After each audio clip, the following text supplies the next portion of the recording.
Hello dear friends, here we are. This is the Medium's Harvest and we are here today to discuss chapter 5 from the book Seara dos Médiuns, coming about in English thanks to the efforts of the Inner Enlightenment Spiritist Society and the Spiritist Side of Virginia's efforts. Chapter 5, it's about curiosity. For you, if you're entering right now and you haven't seen the previous chapters, I'd like to remind you that this book, Seara dos Médiuns by Emmanuel, The Medium's Harvest by Emmanuel through Xavier, is a book that develops key concepts and teachings of the Medium's book by Allan Kardec, which was published in 1861. We are going to see that Emmanuel, in 90 meetings, as the group by Xavier was studying the Medium's book, he kindly brought beautiful teachings, developing concepts. And why we're mentioning this? Because he's teaching us how to study the Medium's book. Because oftentimes people don't know how to study. I remember once a very dear person to me coming when I graduated a while ago. And this person came to me and asked, Vanessa, how do you study? And I said, well, even if I explain to you, it's going to vary from person to person. But the key to study in general is to read, think about it, analyze it, write down the key points, and go forward. If I keep reading, I'm only reading, I'm not studying. And that's what Emmanuel is doing. In each of the chapters of the book, The Medium's Harvest, Emmanuel is relying upon one item of the Medium's book. And you may be asking, item? Yes. The Medium's book by Allan Kardec is divided in 32 chapters, being the last one a glossary. Yes, key technical words that are used in Spiritism. And we know that in the Medium's book, Kardec divided the concepts in chapters, but each and every chapter contains items. Overall in the book, there are 350 items, being the last two chapters not composed of items. One because the last three ones, because one of them is about the bylaws of the Spiritist Society. The other one is about spirit dissertations, where Kardec shows to us how a mediumistic communication may be true or false. And the last one is about technical terms. So in 350 items, Kardec is relaying to you and I an opportunity to know more about our mediumship. This ability to perceive what's beyond the physical senses. It's the classical sixth sense, but it's beyond the sixth sense, right? And we are talking here about today, item 31. Yes, on January 18th, 1860, Xavier was in a meeting with others in the Spiritist Center, preparing for the mediumistic meeting. They were reading item 31 of the Medium's book. And kindly, the educator of the beyond, Emmanuel, through Xavier, brought to us the chapter today, titled Curiosity. Isn't that curious that Emmanuel is talking about curiosity regarding mediumship? Why so? Well, we can't forget that Kardec mentioned that many people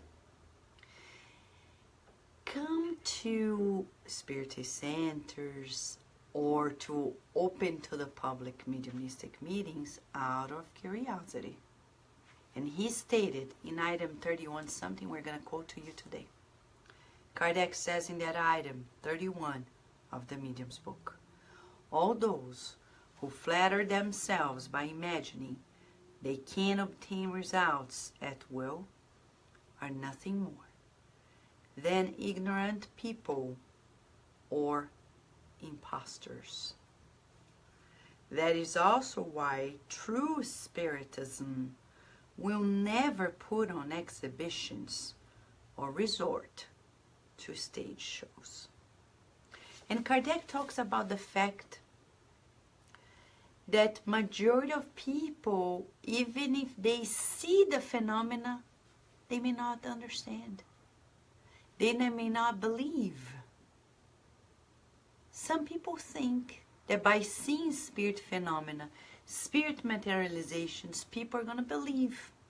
And Kardec in 1861, based on his experience, which was vast, he said,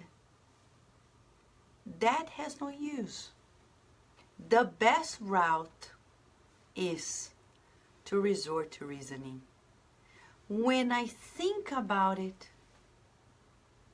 I then understand it. Naturally, I know it. And if you know it, it's beyond belief. So do you think your family members are going to get to know more about Spiritism, or are going to open their hearts to Spiritism if a loved one gets to be healed miraculously? Because if you do, you are mistaken. If I do, I am mistaken. Look at the case of the very Flavia in the book 2,000 years ago by Emmanuel through Chico Xavier. The father, the senator, Publius Lentulus, he knew that his daughter was healed by Jesus. The wife, Livia, was sure about it. She embraced it, and from there on, she never let go. But she believed in, and she had faith way before her daughter was healed. But the senator, even though he saw Jesus, even though he talked to Jesus, Jesus talked to him, the minute after, he treated it as an illusion. He dismissed it. And only later, through the sufferings of life, his reason allowed him to embrace the Christ-conscious teachings.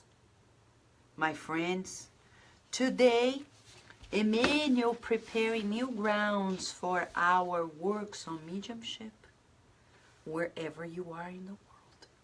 He is telling us about the needed understanding of curiosity. And he says, curiosity, when respectable, is the origin of science, but merely the origin, devoid of diligent work. Surely it would resemble only the first step of a long excursion which was discontinued at the outset. Considering that progress is the work of all, every worker in action must traverse the trails blazed by their precursors in order to carry out the task which was entrusted to him. Columbus discovers the New World after taking note of Pirandello's entries. Planté explains the accumulation of electricity into chemical energy, but takes Volta's battery as his basis. Marconi uses Branly's experiments to obtain the wireless telegraph. Pasteur definitively demonstrates the microbial origin of infectious diseases, but was preceded by Davane and others. To accomplish all this, however, they don't sit dreamily still in their armchairs, nor do they stop at sketches. They fight and suffer, wasting matchsticks, candles, and time. On the other hand, it is indispensable to recognize that curiosity laced with fascination is like the seed of a tree destined to produce great fruits underneath the glass of a bell jar. Let us imagine that a Native American used to the sounds of the war horn is aspiring to discover more refined melodies. Presenting such a person with musical score by Beethoven would be the same as proposing Spinoza's philosophy to a newborn baby. Prior to such conquest, it is essential that his education include the solfege that marks an initiation in music. Therefore, let us not expect that angelic spirits come to impact our learning. Any transcendental resources which they might bring us would be factored as mere useless wonder, like the fireworks that excite the emotions of children themselves needy of schools. From the stone to the microbe, from the microbe to the worm, from the worm to the man, and from the man to the star, the universe is a collection of superb phenomena defying our knowledge and interpretation. Likewise, do not anticipate any bargaining concessions when it comes to mediumship. In the kingdoms of the spirit, there are laws, principles, revelations, and new worlds to conquer. These, nonetheless, demands above all patience and effort, responsibility and understanding, attention and sweat. This is Emmanuel developing item 31 of the Medium's book by Kardec. When Kardec, first and foremost, brings to us the understanding that experimenting mediumship, experiencing phenomena is not going to change people's minds and making them believe or understand the phenomena. It will be done by reasoning, and it requires maturity. Emmanuel kindly breaks down to us the fact that curiosity is only respectable when it propels scientific investigation. But that is only the spark of scientific investigation. Curiosity is good if and only if we work on it. As he says, sweat. Like Thomas Edison. Yes, it took him more than 600 trials to get to where he did. Thanks to his effort, thanks to his sweat. Not only curiosity, we have light in our homes. We have a mechanism, the light bulb. A mechanism that brings in electricity to our homes. But in regards to mediumship, mediumship is not here to make us believe about our existences. People will not feel spirits as spirits if they see spirits. When you look at yourself in the mirror and we ask ourselves, what am I all about? Is this it? Is this life all about being this planet, shopping on Black Friday and paying the bills on Monday? Is that what it is? Or is it all about experiences in this school of life, our incarnation, and then evolving to levels unimaginable to the human mind? My friends, our first question here is to ask if we are expecting that angelic spirits come to impact our learning. Remember yesterday in our chapter 4, we're asked by Emmanuel about our expectations when practicing mediumship. In chapter 5, he brings that back again, and he explicitly writes it out to us. Are we expecting that angelic spirits come to impact our learning? Because if we do, we're going to be mistaken. We're not ready for it. Angelic spirits are not going to come to deliver the next big hit on scientific knowledge. They're not going to do it. It doesn't happen that way. As he says, everything in nature is the byproduct of beautiful, superb phenomena defying our knowledge and interpretation. And he says, visible things, stone to the microbe, from the microbe to the worm to human beings to stars. The universe is a collection of superb phenomena defying our knowledge and interpretation. We still don't know.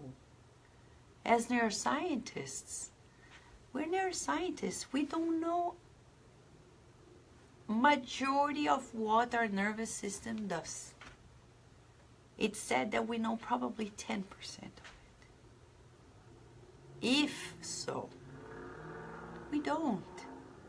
Why are we expecting to receive revelations of the unseen if we can't even understand what we see?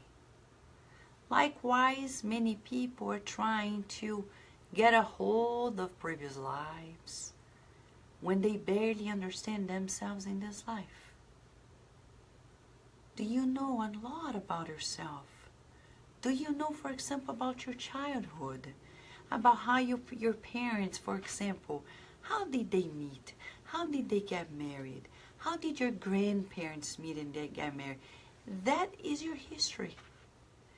Their emotions lead to the development of their lives. They led them to the development of their lives, generating you too. And it affects you unconsciously.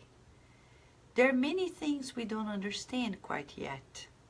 And why do we expect to receive revelations of superb nature impacting our learning when we sit at a mediumistic meeting?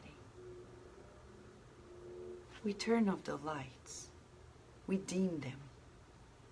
And many people at a mediumistic meeting, they forget that their expectations is affecting the energy field, is affecting the works of the higher spirits. And they're expecting that higher spirits are going to come and reveal fantastic theories. I'll never forget, 12 years ago, when we received an email from somebody in Asia. She was becoming acquainted with Spiritism, and this lady sent us an email with more than hundreds of pages of what she called mediumistic revelations, talking about the fate of humanity. She said that the Spirit said that a particular religious group was favored by God. She sent us asking what we thought. And our reply was simple. My friend, thank God you're asking this question. Please read the medium's book, because you're going to see that angelic spirits do never, ever, ever, ever reveal things that are going to create dissensions, that are going to affect the unity of humanity. Read it and reevaluate your connections and trash out the expectations that these spirits are angelic, because angelic spirits do not waste their time on earth revealing things of that nature. They have a lot of suffering on the earth to reach out, to care for. We cannot indulge in theories of fantastic nature when we are yet to help people who are committing suicide, families that are under the despotic attitude of violent beings, when there are many crimes and criminals, when there are many types of inequality on the earth. When we go to a mediumistic meeting on the earth, it's still about bringing consolation and relief, not about fantastic theories and impacting human learning, because we are not there yet. We're still in need of higher maturity, spiritually speaking. And that's why Emmanuel reinforces to us, do not anticipate any bargaining concessions when it comes to mediumistic meetings. In the kingdom of spirit, there are laws, principles, revelations, and new worlds to conquer. We still need patience, effort, responsibility and understanding, attention and sweat. We're still to use our mediumship to reach out to others who are suffering both realms of life, to bring consolation. But then tonight, we're being asked to eliminate from us expectations of high theories or knowledge in mediumistic meetings given by angelic spirits. What do you think about this? It's important that we think ourselves where we are. We need to pay attention, and we need to practice humility. Why would angelic spirits come and send fantastic revelations of things that are yet to be understood in a mediumistic meeting, if they belong mostly in the scientific labs, driven by the healthy and respected curiosity of scientists who work hard to unveil the mysteries of nature? So friends, this is the chapter of today. I'm going to say hi to those who are here with us. And should you have questions and concerns, please write to us right here at Kardec Radio or elsewhere.